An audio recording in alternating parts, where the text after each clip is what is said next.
What up, guys? It's Banana Owns here, bringing you part 3 of my Skyward Sword Let's Play. And in this, we get to fly for the very first time. Are you excited? Because I know I am. Well, anyway, watch this majestic beast move around. Oh, that wee tilt controls. Oh man, I'm just like flying all over the place. Of course, this is a basic flying tutorial right now, so it's more of a hand-holding, because you really could figure it out. It's not the most difficult thing ever. The most important thing is to know how to dive to gain speed, which will come into play at way later on in the game. There's not too much, like, there's not too many flying sequences. It's just your main method of travel between the portals to the surface. But it's pretty damn cool. I kind of miss the horse, but you know what? The bird's a decent replacement, so enjoy it a lot. And you can dash, and you know what? Just birds are just cool. It's like having like a Pidgeot, only it's red and has like a duck face. But whatever. Birds are pretty cool too, and I kind of feel like they're really necessary for the Skyloft. But anyway, it's time to finally do the wing ceremony. All these videos have been leading up to this very moment. I'm really excited. I'm gonna take down that fucker Groose, that motherfucker. Okay, let's just save right here. And amazing stuff is gonna happen right now. Let's see, you're talking to Zelda. Well, she's like, oh hey Link, I want your D. I'll get your D if you win, but you have to win, or else you're getting nothing. But anyway, let's see, your Groose is gonna come over here and trash talk some more. Fucking look at him, like a smug little asshole with his pompadour. Pompadours are just like, every person that has ever had a pompadour seems to be like an asshole. I mean, that guy from Greece, like, what was it, John Travolta from Greece? He had a pompadour, and he was like the main character, but he's kind of a dick. Ryu from Shaman King was a dick at first, but he grew on you. Let's see here. Damn, Elvis, he had a heart attack. Really good musician, but I'm pretty sure he was a dick based on my pompadour law, which I like to call Berskovsky's pompadour principle. I don't know why I gave it a Russian-sounding name, but it'll suffice. Well, anyway, this little creep here is basically fantasizing about Zelda. And are you ready for this? 1, 2, oh! That's the same reaction I would have. Just, oh, nothing really. I'm just talking to Link. Shut up, Groose.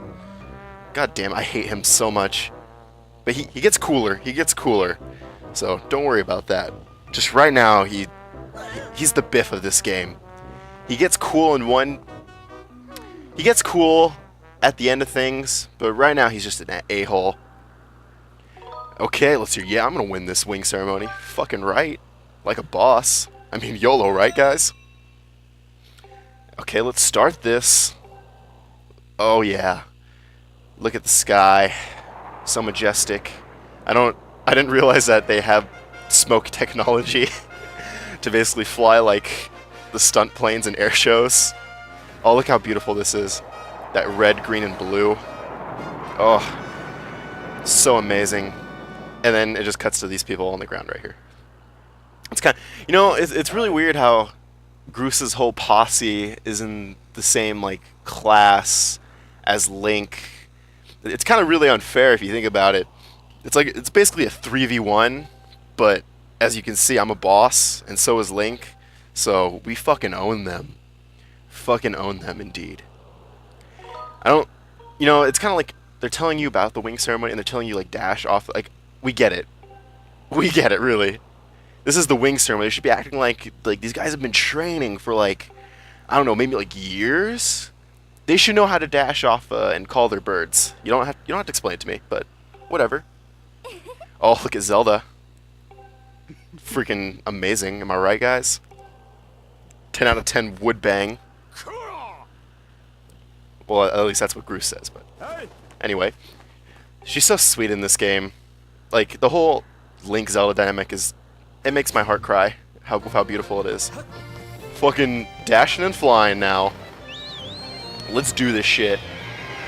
You know, I keep thinking every time I play this part, like this is my second time I play this part though, but I thought this was the first time. I just think of the announcer from Legend of Korra from the Probe ending. He talks like this, with like the 1920s announcer. Let's see if I can do this impression. And Link moves. He gets knocked over. Let's see if he can do something here. And he dives down, picking up speed. Oh, and he dashes. Let's see if he can do something. And he emerges ahead of the pack. He's coming upon the golden Loftwing. He's reaching for the idol. He's reaching for the bird statue. Let's see if he got this. It looks like Groose has something up his sleeve. Oh, and a rough hit. A rough hit indeed. He's not playing fair there. And they're throwing projectiles now. This is not the fairest game of all. Let's see if Link can do something again. And he dashes a couple of times. He uses up all of his dashes. Let's see if he can gain some speed here in a dive. And he picks up speed. His dashes are back. He's reaching for the idol. And he got the bird statue. He caught the golden snitch. Wrong reference, but anyway. Well, that escalated quickly. Oh, this is adorable. This is absolutely adorable. Again, the pop culture references during this episode. I just imagine the scene from Aladdin, like A Whole New World right now. I could show you the world. It's so romantic and adorable. Just riding their Loftwings together. Gonna perform the ceremony. Oh man, I shed a manly tear of joy every time I just think about this cutscene. It's so adorable. And then Zelda has to ruin it, but we'll get to that. We'll get to that. Anyway, fucking take the bird statue, Zelda, and place it in the goddess.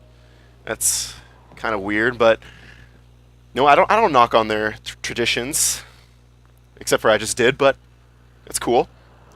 Oh, and the harp. I wonder if this will come into play later.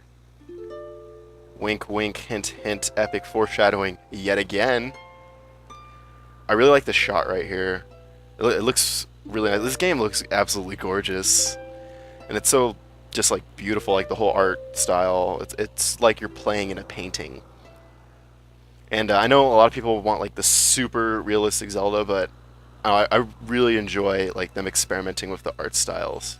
Like I was a huge fan of Wind Waker, and I just absolutely love the art style and the cell shading in this game, and it looks a lot better because it's a little bit more less cartoony. It's more, as I said, like it's more of a painting instead of like a cartoon. But both look amazing. Like played Wind Waker in an emulator, and it upscales perfectly to HD. It looks so good. With the Wii U coming out, oh, they need to release a Zelda HD collection. That would be absolutely amazing. Just playing those games in HD, just remaster them. Look at the sailcloth smells nice. I love that reference right there. Link, quit goofing around, holding up your sail in the air. Ba-na-na-na.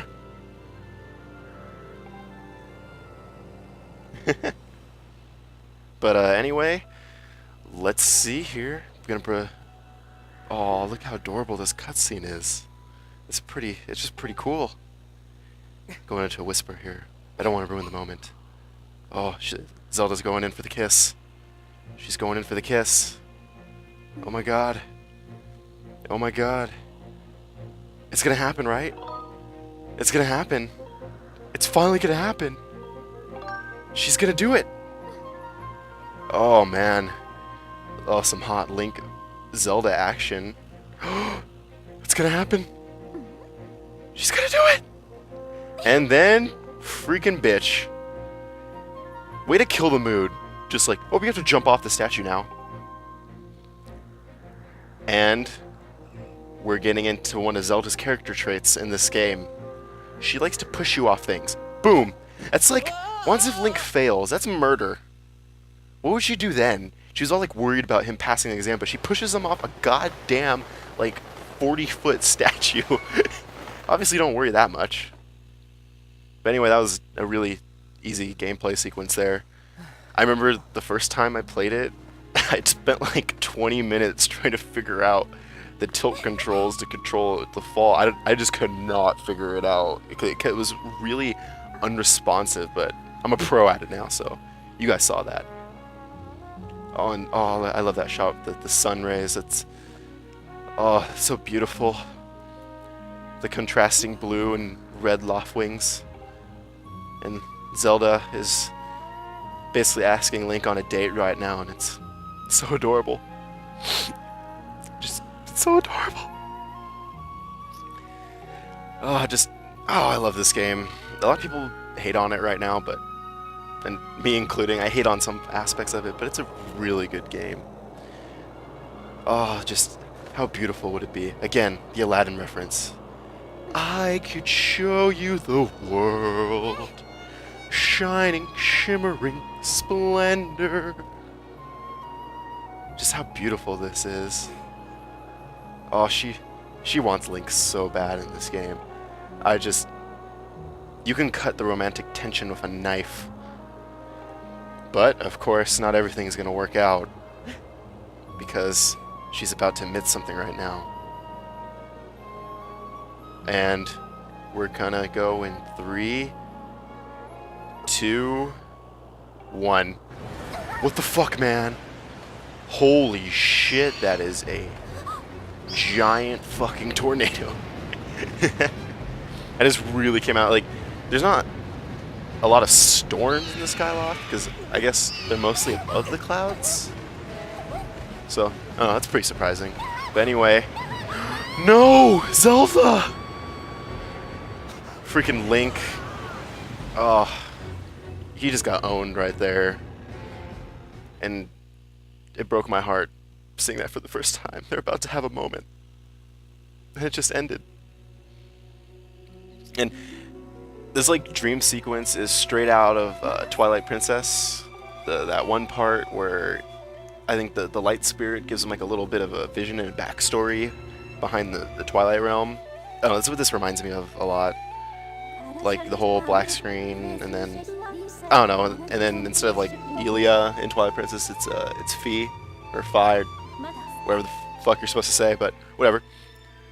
And then this kind of reminds me of Devil May Cry 4 of all things, like that whole scene where Nero's reaching out to that girl he likes, and the hand just misses, but there's no giant whale in that game, which, how insane the characters are, there might as well be a giant whale. Fucking, that's right, the new Devil May Cry game needs to have a giant whale in it. Oh, I'd totally play it. But anyway, let's see here, Link's back in his room, he was unconscious, and Mr. Sage Owl reference dude is all like, where's my daughter?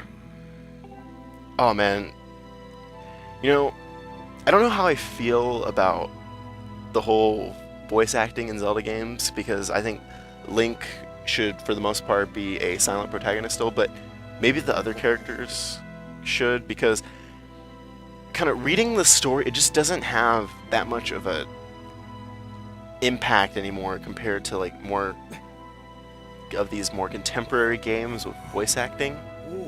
Like, I agree, Link should not have a voice actor. They should keep his yeah, and that should be like this extent to it, like all of his grunts and sound effects. But maybe the other characters could do with some voice acting. Not like Ninja Theory's Metroid Other M style, because that was absolutely terrible. But if Nintendo themselves like hired the voice actors and did everything, I think it'd be really well done, because they seem to know what works for their first-party games.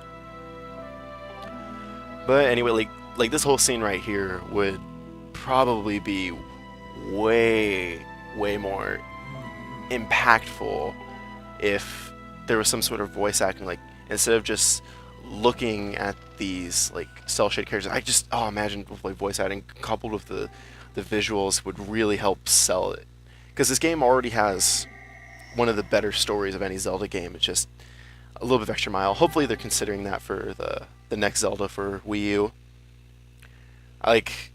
Because just in this game alone, even the music, the orchestrated music, is just amazing compared to the MIDI soundtrack that Twilight Princess had. It's just, they know how to make innovations, especially with motion controls. They know how to make innovations. Nintendo knows what they're doing. I really hope to see a little bit more. And maybe more of like a branched out Zelda, kind of like, I wouldn't say like Ocarina of Time status, but something with basically a field, but with a lot more new gameplay mechanics. I don't know, because this game just felt a little linear to me. And it's one of the weaker aspects. But it's still freaking fun. It's still one of the best games on the Wii, so enjoy. Well, anyway, and then going to past Zelda game references, this reminds me a lot of Twilight Princess, where the Zora Queen, you're following the Zora Queen into the Kakariko graveyard. And anyway, oh, look at the kitty. Oh, look at the adorable kitty. I just can't wait to pet it. What the fuck? Fucking stab this kitty. Fucking kill it with fire. I think I hit it like 8 times. But anyway, well, that escalated quickly. But anyway, oh yeah, Twilight Princess. This whole part following Feast Spirit reminds me of Twilight Princess, when you're following the dead Zora Queen into Kakariko graveyard to find the Zora armor after you save her son.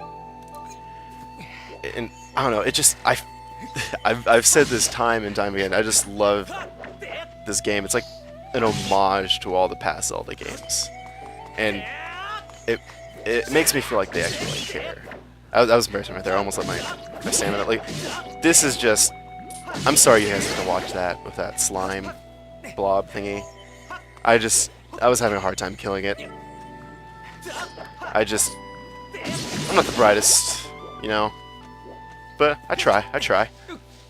Anyway, you know, okay, I would really love faster vine climbing speeds in every single Zelda game, because it's like the worst part. Like, get me like almost a Shadow of the Colossus, where it feels more like realistic and more impactful, but you don't move at the speed of a tortoise, because it's a really awkward turtle moment. When, you see what I did there? I just brought in an awkward turtle after making a tortoise reference. Fucking, you liked that, didn't you? But anyway, it just, I think it would really help the whole gameplay aspect, just because climbing stuff is very boring, and just make it a little bit faster to take us away from that. Because like the highlight of most Zelda games for me is solving puzzles and the sword play, so yeah, why not? Anyway, look at the Skyward Sword. It's so majestic in its pedestal. It's really cool getting like such a special sword just right away in this game. And eventually, you know, you evolve it into the Master Sword we all know and love. Spoiler alert, but if you're watching this, I'm pretty sure you didn't really care too much about the story. But anyway, this Fee's introduction, I don't like her. I don't like her very much. She has some comic relief moments, but mostly it's a very flat character compared to like Midna or Tatel in Majora's Mask. And she's really annoying. It's like a Navi thing where when your batteries are low, it's like every 5 seconds she's like, your batteries are low, Master. Your batteries are low, Master. And she really points out the obvious, and I don't know, it's just more example of hand-holding, which is my main problem with this game. But no, I keep saying like I really love this game, but I keep bitching about it a lot. It's a really good game, but I believe that because it's so good, like its faults they have more of an impact. They mean more. It's like playing, I would say it's like playing Mass Effect 3, where I really enjoyed the game, but the ending was very shitty. And so, despite the game being like 99.9% good, it's the one thing that's bad that you remember.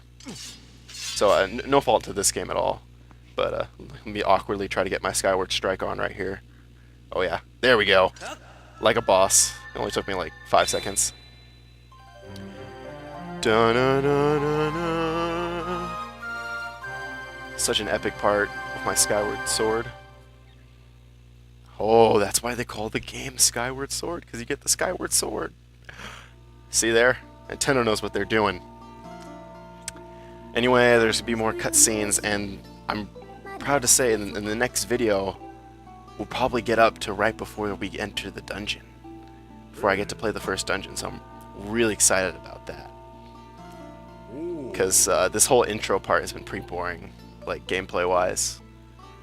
It's a little slow, but it serves its purpose. But, let's see, your crazy owl dude guy, they have a prophecy. You know, like, I really like the story in this game. I figure, like, though, as I said earlier, it's you're kind of just, like, reading all of this. It would be much more impactful, and I think would bring you more into the mood with some form of voice acting. Not for Link, though, but for the other characters that need their voice. But anyway, the prophecy has come true. See, you could tell. Do you remember that moment in like the last video where Zelda was like, "Someone's calling me"? Guess what? The tornado was what was calling her. She went to the surface. Epic foreshadowing, am I right, guys? Am I right? Yeah, I'm kind of bored. It's just really lengthy cutscenes in this video that really serve the purpose. But let's see here. Got a sword. Fucking Skyward Sword. Oh man, I love the Skyward Strike. It's so cool. Just charge up your sword with Skyward energy. And place it in. Can't wait. I can't wait to go to the surface again. I'm looking forward to dungeons. Hopefully those videos I'll look like I know what I'm doing. I won't really, but you guys will never know. But let's see here. Oh man, I just can't wait. I have to pick up a 3DS now for the new Pokemon games coming out, but I'm gonna buy Ocarina of Time 3DS. I own like 4 copies of that game already, but they'll get me. I really want the Majora's Mask 3DS version, like Ocarina of Time 3DS. Oh, that would be absolutely amazing to have it a little bit updated. Because Majora's Mask, I'm admit, like, I played through that game when I was younger, and I beat it when I was younger, but just this past summer, I managed to beat it doing, like, every single side quest, and I would say I don't really have a favorite Zelda game, but damn, that was great, playing that again. It really sucked, though, because I used my Zelda collection disc for my GameCube, and it kept freezing, and I had to redo, like, whole temples. But I persevered, and it was well worth it. Just shows you how good that game is, where I can lose like an hour and a half of time playing it, but I just go right back in. The same thing with Ocarina of Time. Ocarina of Time. But man, just these Zelda games, just like maybe like once a year, I just get a hankering to play them, which is what happened for Skyward Sword this time. They're just so good, and they're some of my favorite games. I know I bought a Wii I own both the Wii and the GameCube version of Twilight Princess. I got the GameCube version first, but when I got a Wii, I rebought Twilight Princess just to play it again. That's all I need on Nintendo consoles. That's all I can be happy with. Is when the next Zelda game comes out, that's when I'll buy the Wii U. I'm kind of disappointed in the Wii U, because I feel like Nintendo just really caught up with this console generation, but I'm pretty sure that most of the first party games, it's just basically, it's like a novelty right now, I guess, just to see like new Super Mario Brothers in HD. Like once it's Zelda HD, I can't wait till the Wii U Zelda comes out.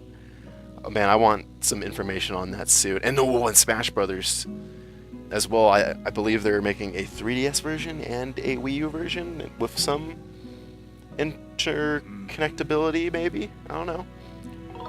But,